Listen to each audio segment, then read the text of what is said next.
Chapter 2. Trial by Faith and Fire. The command bunker felt like it had been built to survive the end of the world. Cain ducked under the blast doors that irised shut behind him with a hiss of hydraulics. Neater thick adamantium slabs sealed the entrance, marked with purity seals and wax-stamped parchment that fluttered as the last tremor of the shutting door faded away. Inside, the air was cooler but thick with recycled breath, oil, and incense. Cogitator banks hummed along the walls, their green-lit rooms flickering under cabling thick enough to strangle a tank. A massive hololithic display occupied the center of the chamber, projecting a three-dimensional map of the hive's surface and sublevels, scarred with red runes and pulsing threat markers. A few dozen people turned to stare as Juggernaut entered. Imperial Guard officers in stained greatcoats, tech priests in red robes, their lower faces replaced by vox grills and their limbs by clanking metal.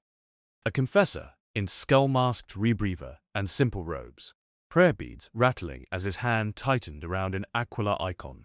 Servo skulls drifted on suspensors, trailing incense and data cables. And standing slightly apart, near the hololith, was a space marine in deep blue armor, similar to Captain Gallus, but older. His armor was etched with runes and sigils, a hood thrown back to reveal a scarred, bold head and eyes that glowed faintly with blue psychic light. Returned as Cain entered, and the air in the room tensed. "Librarian," Gallus said, stepping in behind Juggernaut. "This is the one I told you of." Varian regarded Cain for a long moment, gaze moving slowly over the towering figure's armor, the faint red shimmer that clung to him like heat haze. The casual way he seemed to ignore the thick oppressive atmosphere everyone else had long ago accepted as normal. Varian's lips thinned. "I can feel him," the librarian said. His voice was low, measured. "He walks like a storm through still water, yet leaves no wake in the sea of souls. It is wrong." Cain folded his arms across his chest. "Yeah, I get that a lot." The confessor made the sign of the aquila, muttering prayers under his breath. The tech priest's macadendrites twitched, recording readings, lenses whirring as they zoomed in on Juggernaut's armor. Gallus moved to stand near the hololith. "This world," he said, gesturing at the floating image, "is Hekaton Prime, a hive world on the northern edge of the segmentum. For 6 months it has been under assault by the World Eaters and their attendant cults. On the projection, a swarm of crimson icons pushed against the outer defenses of a continent-spanning hive city. Inner levels flickered with yellow that shaded toward red in a worrying way. The sorcerer you destroyed," Gallus continued, "was attempting to widen a warp breach in the mid-hive manufacturums. If successful, he would have turned half the city into a dormant-haunted charnel pit." Cain shrugged. "Then you are welcome." Varian stepped closer, his staff tapping softly on the deck plating. "I am more concerned with how you did it," he said. "And what you are," Cain sighed. "Is this where you all decide I'm too weird to live?" A few guard officers flinched at his tone. Gallus did not. "No," the captain said. "This is where we decide how dangerous you are to the Imperium, and if that danger can be directed away from us and toward our enemies." There was something almost honest in that, and Cain found himself liking the man more for it. Varian raised a hand. "If I am to judge that, I require clarity." Blue light gathered around his fingertips. It crackled, dust motes freezing mid-air as the psychic field intensified. Cain straightened. "Careful," he rumbled. "Last guy who tried to poke around in my head had a rough day." Varian's mouth twitched, but he did not lower his hand. "I am not poking around," he said. "I am ensuring you are not a puppet dangling from some daemon's claws. If you are clean, you will walk free. If you are tainted, better you die here than on the battlefield, where a single whisper could turn your strength against us." The room's tension ratcheted up another notch. Fingers tightened on pistol grips. The confessor's prayers grew louder. Cain felt Cyttorak stir. Let him try. The Crimson Gem's presence swelled, a molten core in his chest. Cain rolled his neck. "All right, wizard. You get one shot, but if you break something important, I'm breaking you." Varian's eyes hardened. "So noted." He stepped forward, until he stood within arm's reach of Juggernaut. For an instant, he seemed very small. Then the blue fire around him flared, and he loomed in a different way. The air grew heavy. The hum of cogitators dimmed, or perhaps was simply drowned out by a sound that wasn't sound at all. A pressure pressed in from every direction, like the atmosphere had fissioned into syrup. Varian's gloved hand rose to Juggernaut's helmet, fingers hovering just above the metal. Blue light flowed from his palm, licking across the crimson surface, seeking sings, looking for purchase. Cain gritted his teeth. He felt the touch of the warp, sharper and more focused than the raw tide he'd experienced between universes. This was an arrow, not an ocean. Varian's mind reached out like a lance, probing, testing. Cain felt it slide along the outer edges of his mind and fail to find purchase. It was like trying to stab a hurricane. Varian frowned. Interesting. He pushed harder. The psychic pressure spiked. Cain's vision tinted blue for a second. He had whispers that weren't quite words, desperate echoes of dying men, angels of the Emperor, daemons howling. They skittered across his consciousness, looking for fear, guilt, cracks they could worm into. They found something else, instead. They found Cyttorak. For a moment, the command bunker was gone. Varian's mind, extending into Cain's, overshot the physical and plunged into a place that felt like a furnace built inside a cathedral. Cyttorak Sea. Red stone soared upward into infinity, carved with images of war and conquest. Chains hung in the air, bound to nothing and everything. At the center of it all sat a throne of jagged crystal, and upon that throne, a shape that was not quite man, not quite demon, but something brutally simple and absolute. Power, compressed into form. An endless grinding will, move, crush, advance. Varian's breath hitched. His wards flared. Training and faith reflexively tried to categorize what he was seeing. Daemon Prince, warp entity, minor god. Something close to the ruinous powers, but warped sideways, more focused, less diffuse. The giant on the throne turned its faceless helm toward him. This one is mine. The voice hit Varian like a hammer. He staggered back in the physical world, the psychic connection sparking like an overloaded cable. Cyttorak's attention flicked fully onto the intruder. For a heartbeat, Varian saw himself not as a mighty psyker of the Adeptus Astartes, but as an ant standing in front of a tracked vehicle. He tried to withdraw. Cyttorak did not let him. You dare! Red power surged up the connection like magma through a crack in rock. Varian screamed. Blue psychic fire flared reflexively around him, forming a cocoon. It clashed with the crimson onslaught in the unseen space between Juggernaut's mind and the warp. The clash shook the bunker. Light strips flickered, static screamed from Vox units. A few of the weaker mortals dropped to their knees, clutching their heads as nausea and terror washed over them. Cain snarled. Back off! He slammed metaphorical doors in his own mind, shoving Cyttorak down, not out of fear, but out of annoyance. He needed the wizard alive, at least for now. The Crimson Gem hesitated. This also was new. The host telling the patron no. For a moment, fiery pride warred with cold calculation.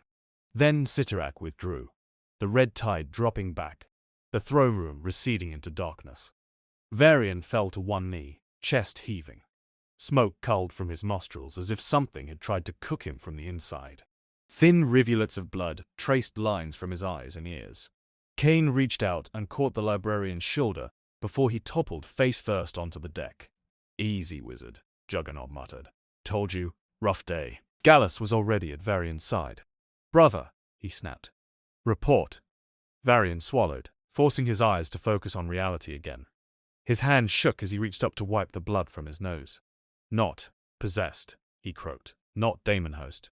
Not a psyker in any way, I understand. He is. Bound. He looked up at Cain with something like horrified respect. He is the champion of a warp entity that is not of our pantheon. Not daemon. Not avatar of the dark gods. Something adjacent. Focused on momentum. Force.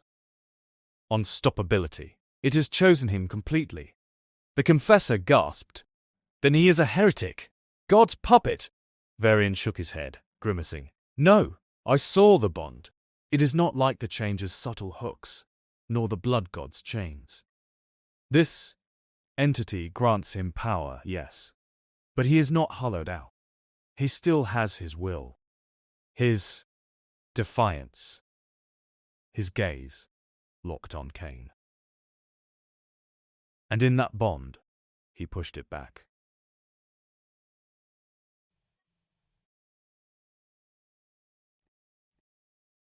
That caused a stir. Gallus's brows rose a fraction.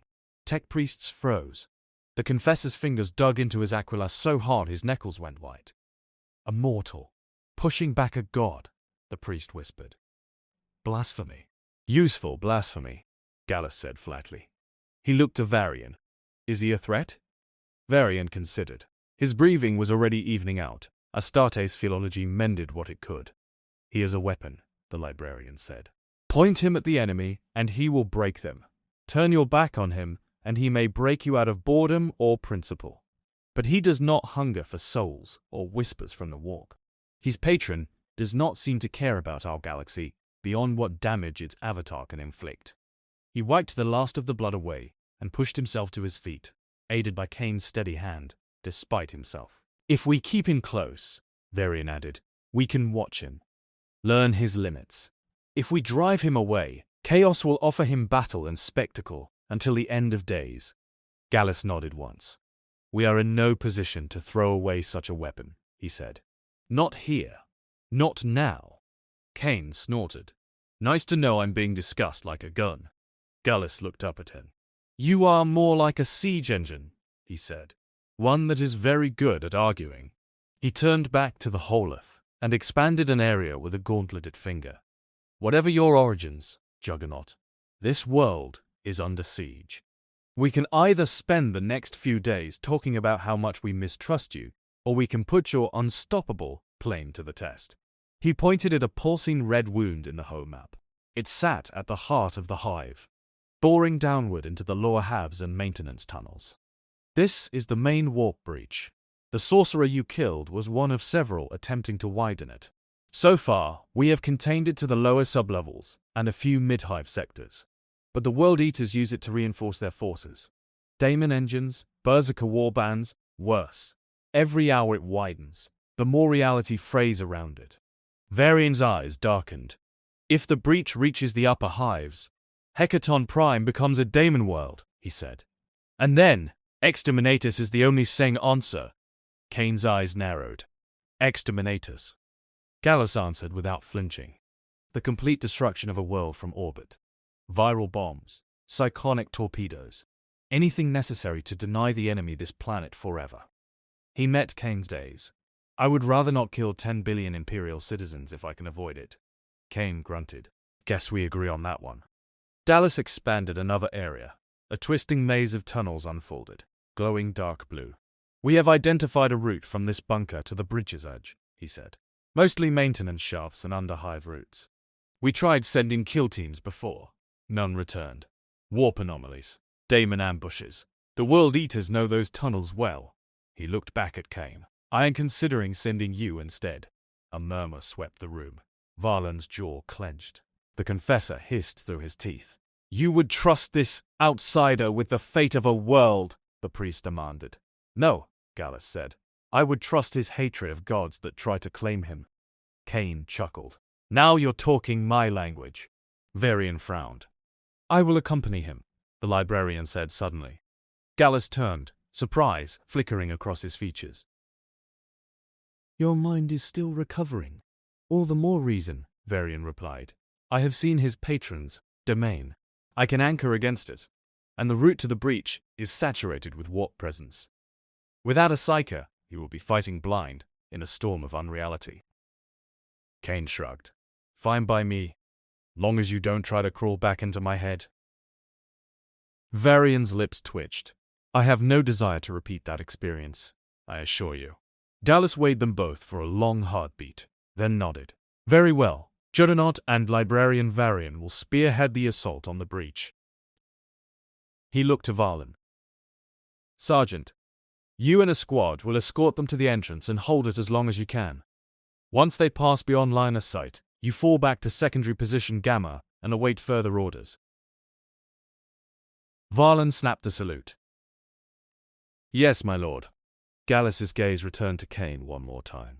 Simple objective, he said. Reach the breach. Kill anything bearing the mark of chaos. Destroy whatever is anchoring the rift. If you can close it, do so.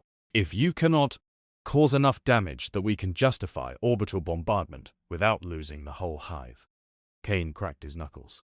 Go to the big hole in reality. Punch everything until it stops screaming. Got it. Crude, Varian muttered. But not inaccurate. Gallus inclined his head. Then prepare. The underhive stank of fear, rust, and spilled promethium. They moved quickly through cramped corridors and forgotten maintenance tunnels. Varlan's squad in the lead. Varian just behind them. Juggernaut bringing up the rear like a walking bulkhead.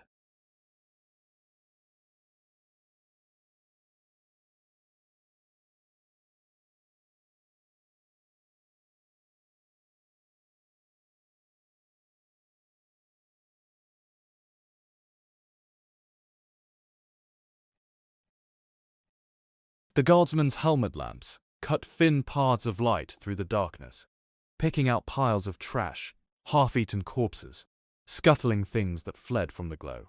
Blood streaks on the walls, spent shell casings, prayer cards trampled into the mud, symbols daubed in blood, and worse, on bulkheads.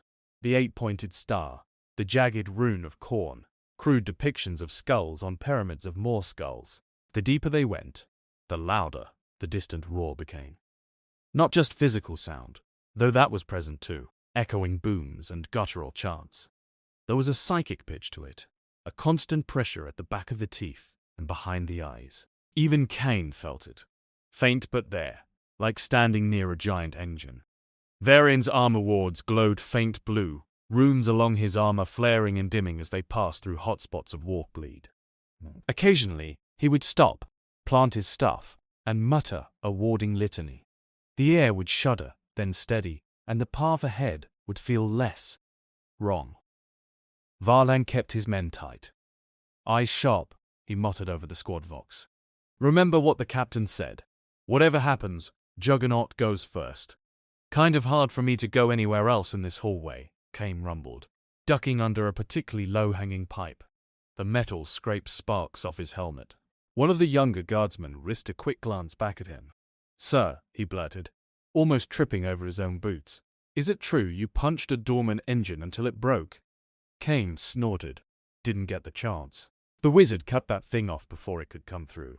Varian didn't look back. Be grateful, he said. A defiler would have made a mess even of you, I suspect. Cain grinned inside his helmet. Now I'm insulted. They reached a junction where 3 corridors met. The center one widened. The walls charred and melted in places, as if something very hot and very wrong had forced its way through.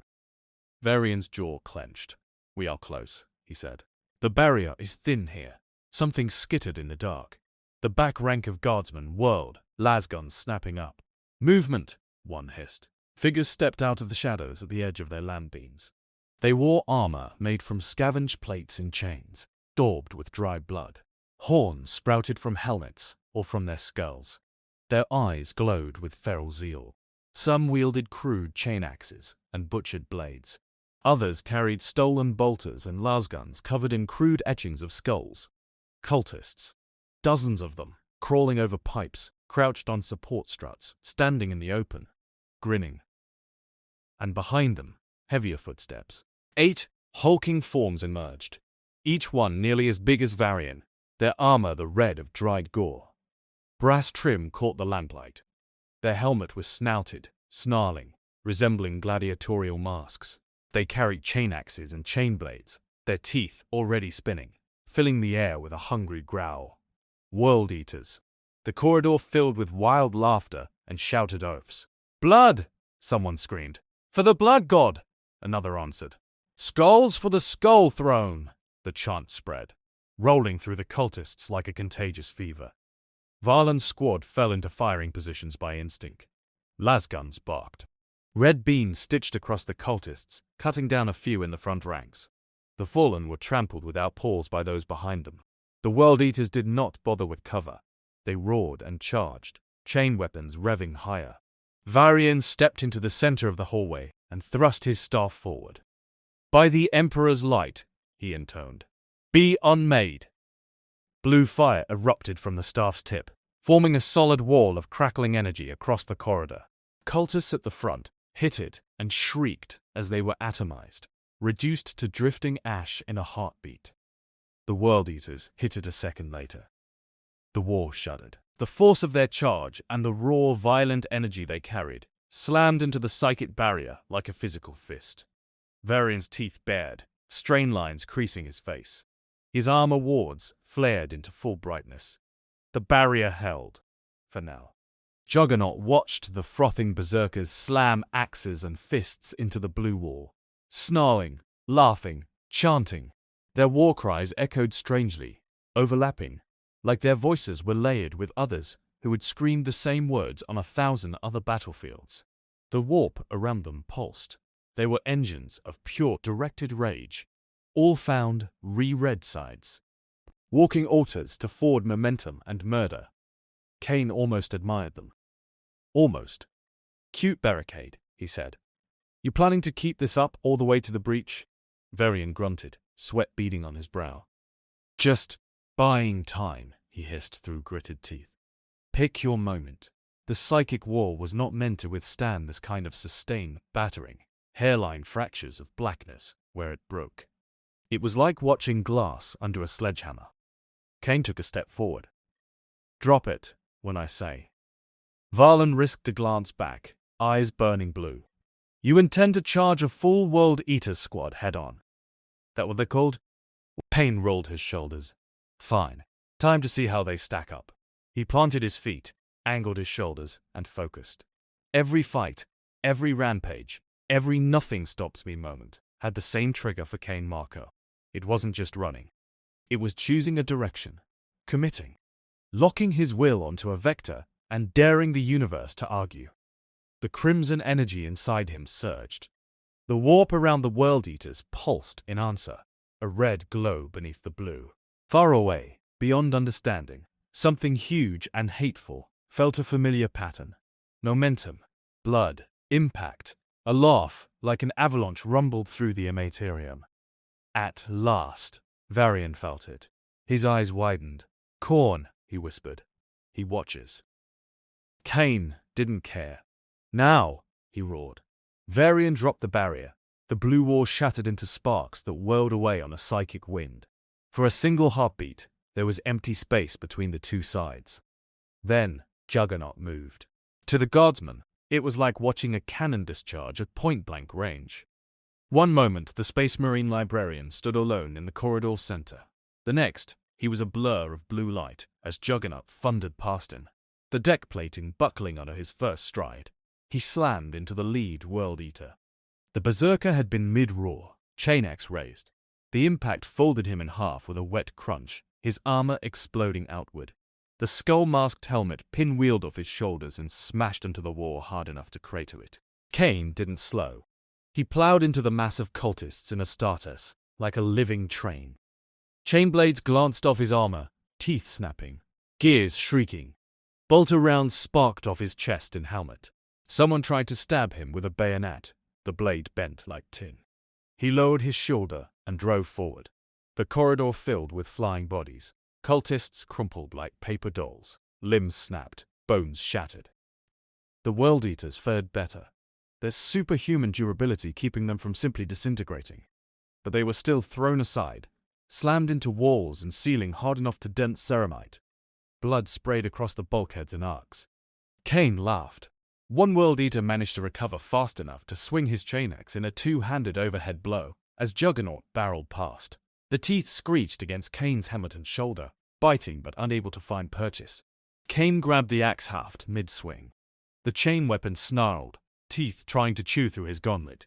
He squeezed. The motor screamed, then died. The haft splintered. The berserker stared down in disbelief at the ruined weapon in his hands. Cain yanked the broken axe free and spun, smashing it into the World Eater's chest like a club. The blow lifted the Marine off his feet and drove him into the ceiling. His armor cracked. Impure fluid sprayed. Behind them, Varlan's squad advanced cautiously, Lars guns picking off cultists who had been thrown clear but still moved. Groaning, Varian walked forward more slowly, staff crackling, eyes scanning the wall. The air behind the berserkers churned, hungry. Khorne watched through 1,000 daemon eyes. As Cain reduced the third World Eater to red paste with a backhand, a new presence pushed through the warp's skin. It was not like Cyttorak, where the Crimson Lord was a pure vector, one brutal idea hammered into shape. This thing was a storm of overlapping impulses: rage, honor, slaughter, the joy of close combat, the satisfaction of forward motion in a tide of gore. A shard of him coalesced. Not a full manifestation. Not yet, but enough. At the far end of the corridor, reality split like a wound. Blood poured from an invisible line in the air and did not fall. It hung there, a curtain of crimson that boiled and steamed, stinking of iron and hot copper. From its depths, a shape emerged. It was taller than Juggernaut, towering even against the low ceiling. Brass armor encased a body made of muscle and hate. Hooves smashed sparks from the deck. Wings of tattered hide flexed, scraping the walls and leaving smoking scorch marks. Its head was a monstrous horned skull, eyes burning like twin suns of blood. A Bloodthirster. Even Varian swore under his breath. "Oh, throne preserve us." The Bloodthirster stepped fully into the corridor, its enormous two-handed axe almost too large to swing in the confined space.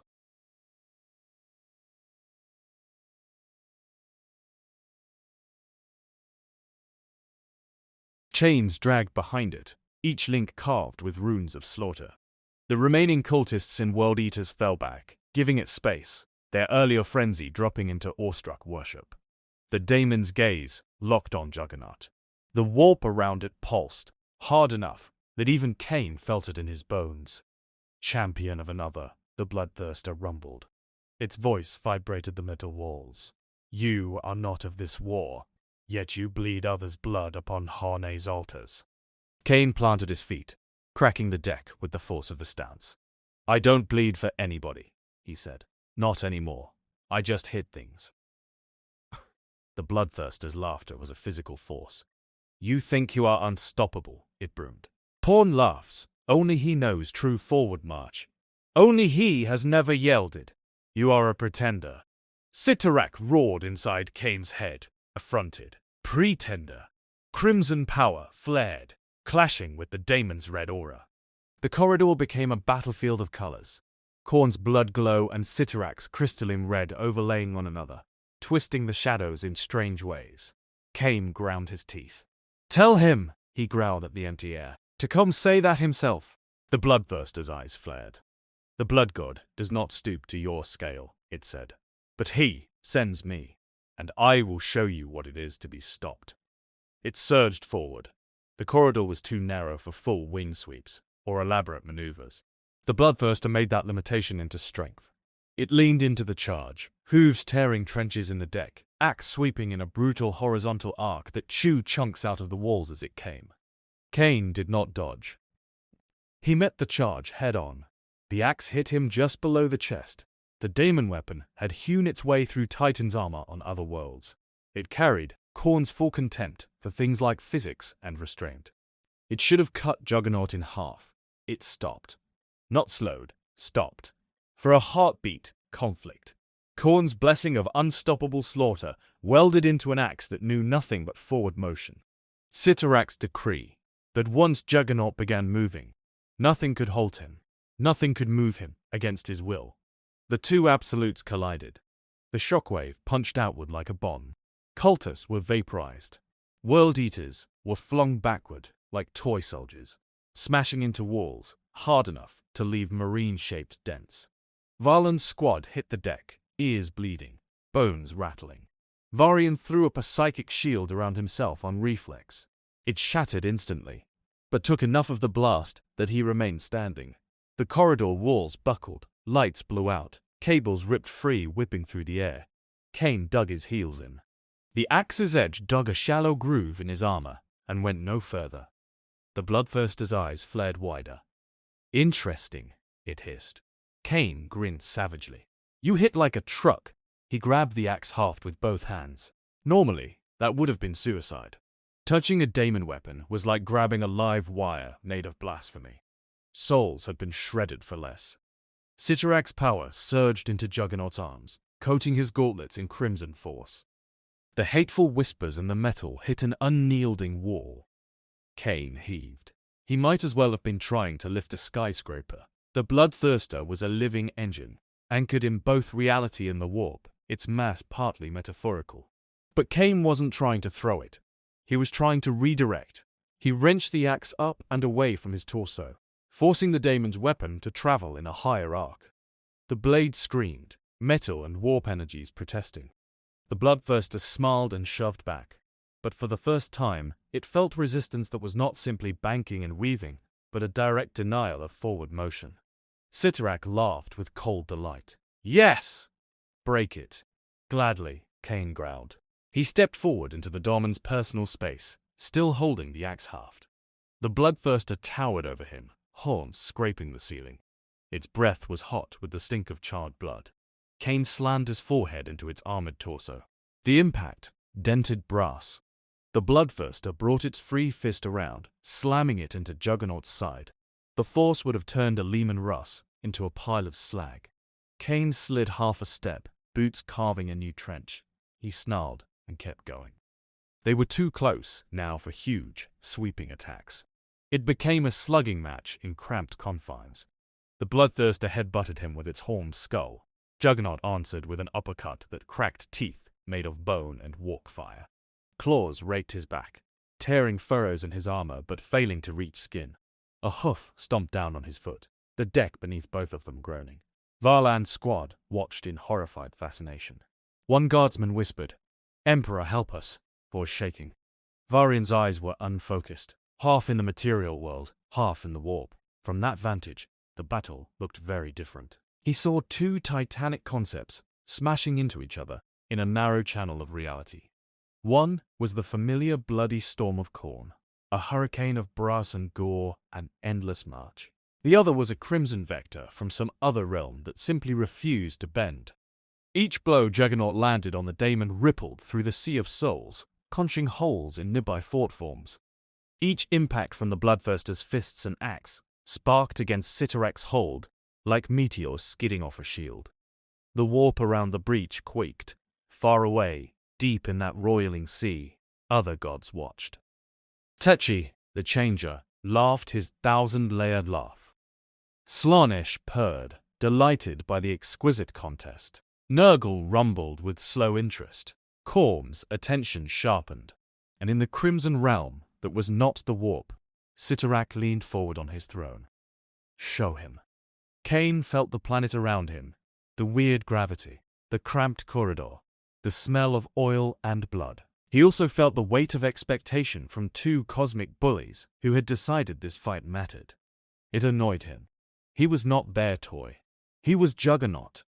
He forced the Bloodthirster back a step, boots grinding sparks from the deck. The daemon roared, spraying burning spittle. "You are strong," it spat, "but all things fall. All things bleed. Even gods can be brought low. What are you against endless war?" Cain's lip curled. Annoyed, he broke his grip on the axe with one hand and drove that freed fist straight into the daemon's throat. The blow sank in up to his wrist. The Bloodthirster choked, its roar cut off. It stumbled, trying to pull back, but Juggernaut held on. "There's a thing about endless war," Cain snarled, leaning in. "It's just marching in circles if you never get anywhere. I don't march. I don't circle. I go through." He twisted his fist inside the daemon's throat and then yanked it free. To the mortal eye, it looked like he tore something loose. To Varian's sight, Cain had grabbed a chunk of warp-anchoring sigil, a metaphysical knot that helped the Bloodthirster maintain cohesion in reality, and ripped it out. The daemon staggered. Its form flickered. Blood fountained from its throat, splashing across the deck and walls, sizzling where it landed. It reached for him with one clawed hand, fury and disbelief carved into every line of its monstrous skull. "Impossible," it gurgled. Cain took 2 quick steps back, lowered his shoulder, and ran. He hit the Bloodthirster in the chest. This time, There was no contest of absolutes. The daemon was already destabilizing, its anchor fraying. The force of Juggernaut's charge hit that unraveling structure like a breaching ram. The Bloodthirster went down. Cain drove it back, shoving the massive form along the corridor. Brass armor screeched against deck plating. Horns tore furrows in the ceiling. Demon fire sprayed. At the far end of the passage, the curtain of boiling blood still hung, the portal through which the demon had emerged. Cain did not stop. He hit the portal with the Bloodthirster's body like a meteor. For an instant, the blood curtain bulged inward, then it ruptured. The explosion was not of fire or concussive force. It was of unreality. Warp energy detonated, lashing outward in ripples. The walls around the breach blackened and peeled. Cultists who had been trying to crawl away simply ceased to exist, leaving only scorch marks in their outlines. Varlin's squad was flung back like leaves in a gale. Varian snarled, braced his staff, and channeled as much of the shock away as he could, bleeding it off into his wards. Cain vanished into the breach with the collapsing daemon. For a heartbreak, he was nowhere. Then he was back in the warp, not falling this time, driving. He rode the Bloodthirster's unraveling essence like a battering ram through layers of blood-soaked thought. He saw brief flashes, a battlefield of skulls, rivers of boiling gore, fortresses made of brass and bone. Through it all, a colossal figure loomed on a throne of skulls, its face a horned, fanged mask of rage. Khorne. The blood god looked up as Cain and the collapsing shard of his servant hurtled toward him in metaphysical terms. For a second, god and avatar-sized mortal locked gazes across impossible distance. Cain's first instinct was to throw a punch. Cyttorak's laughter roared. Khorne's eyes blazed. Then the Bloodthirster's essence finally collapsed, the anchor gone, and the entire construct blew apart. The backlash hurled Juggernaut out of that conceptual space, back toward the material breach. He hit reality again, like a hammer. Back in the corridor, Varlin's squad coughed and dragged themselves upright as dust and smoke swirled. "By the throne," one guardsman gasped. "Is he?" The breach flared one last time, then imploded.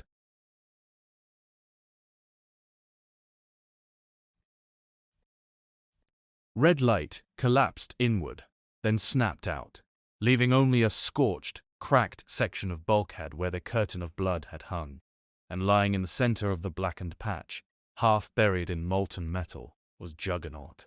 He was on his back again, armor smoking slightly. For once, he felt the fight in more than just an abstract way. His muscles pulsed, his bones hummed. The Crimson Gem inside him burned like a live coal. He stared up at the ceiling, blinking dust out of his eyes. Varian staggered over, leaning on his staff.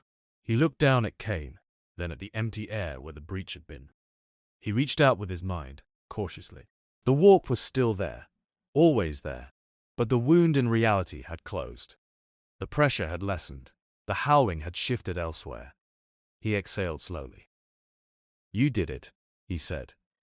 Cain snorted and rolled to his feet, cracking his neck. "What's a fool of man? What's a fool of man?" "Yeah," he grunted. "He hits harder than Thor, I'll give him that." No one knew who Thor was. That was fine. Varlin limped forward with his remaining men, eyes wide. "The breach," he whispered. "Is it gone?" "Stabilized," Varian said. "We will need to send more psykers later to reinforce the local reality, but yes, the main conduit is broken, for now." He looked at Juggernaut, really looked, and something like respect glimmered behind the weariness. "You rammed a Bloodthirster back into its own portal," he said. "And then, you hit it in its own realm." Cain shrugged, the motion cracking dried daemon ichor off his armor. He asked for it. Far away, deep in the warp, Khorne seethed. A mortal had used his own servant as a battering ram against him. Even if it had been only a tiny symbolic impact, it had been an impact nonetheless. Khorne did not like being struck, but he also did not respect cowards. His fury cooled into something else. Interest. A champion that defies patrons, the blood god rumbled, who hurls himself at gods out of spite. He is not mine. He is not theirs. He walks alone. He chuckled, a rumble that shattered a world in some far-off corner of the Eye of Terror. For now, in the crimson cosmos, Cyttorak sat back, satisfied. Good. Very good. He could feel the bruised annoyance from the walk's blood-soaked corner, and it pleased him. This galaxy will know your footsteps, Juggernaut. Back in the underhive, Cain rolled his shoulders and started walking back toward the others. Breach is closed, he said. You guys got more of those? Varian stared at him. Valen began to laugh, a slightly hysterical edge to it. More? The sergeant managed. The whole damned galaxy is one big breach half the time. Cain's smile sharpened. Good, he said. I was worried I'd get bored. Varian's vox speed crackled. Lord Captain Gallus, to Varian, the voice barked, edged with tension. Report. Status of breach. Varian tapped the control rune on his gorget. Closed, he replied. At least the primary one in this sector. The rift has been forcibly collapsed. There was a pause. How? Gallus asked. Varian glanced at Juggernaut. Blunt force, he said, applied with remarkable enthusiasm. Another pause. Varian could almost hear the captain's mental sigh. Understood. Return to command.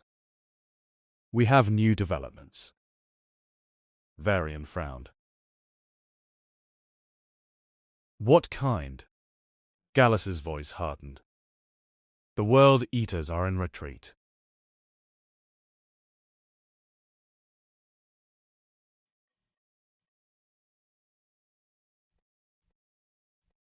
Their warp conjurate is gone, and their lesser commanders are dead. But the Chaos incursion has drawn other eyes. A Black Legion warband has translated in system. Their flagship is in orbit, and with them, auger scans report a champion of Chaos undivided, possibly a daemon prince. Valon swore softly. Varian's grip tightened on his staff. Abaddon's dogs, he muttered. Cain perked up. More God's errand boys? Varian nodded slowly. In a manner of speaking, he said. Champions who have sold their souls to all four Rumour's powers at once. Daemon princes who walk with fragments of each god's favor. They are not subtle. Cain's grin widened. Perfect. Varian gave him a long, searching look. You just fought a shard of Khorne himself. And I'm still standing, Cain said. I want to see what the rest of their club can do. He cracked his knuckles. Besides, if I'm going to find a way home, I probably need to start hitting things closer to the top of the food chain. Varian shook his head slowly, half in disbelief, half as something like admiration. You are insane. Probably, Cain agreed. But I'm unstoppable. He glanced up, as if he could see through meters of rock and adamantium to the void beyond, where new ships glided into firing positions, bearing marks of Chaos undivided. Tell your captain I'm in, he said. Let's see what this galaxy's biggest bullies have got. Varian opened a Vox channel. Lord Captain, he said. You wanted to know if our asset would fight. Gallus's voice came back, steady and grim. Does he give conditions? Cain laughed. Yeah, he said loud enough for the Vox to pick it up. Don't get in my way. Varian allowed himself a small smile. He says, no. There was a moment's silence. Then, good, Gallus said. Then Hekaton Prime might yet live. Return at once. We have a warband to break. Cain turned back toward the way they had come, the tunnel now littered with wrecked World Eaters and cultists' corpses. He rolled his shoulders, feeling new bruises settling into place, a new power building beneath them. The warp had noticed him. The gods had noticed him. He had punched one of their avatars in the throat and lived. This universe was starting to get interesting. He set off toward the surface, each footfall echoing like distant artillery.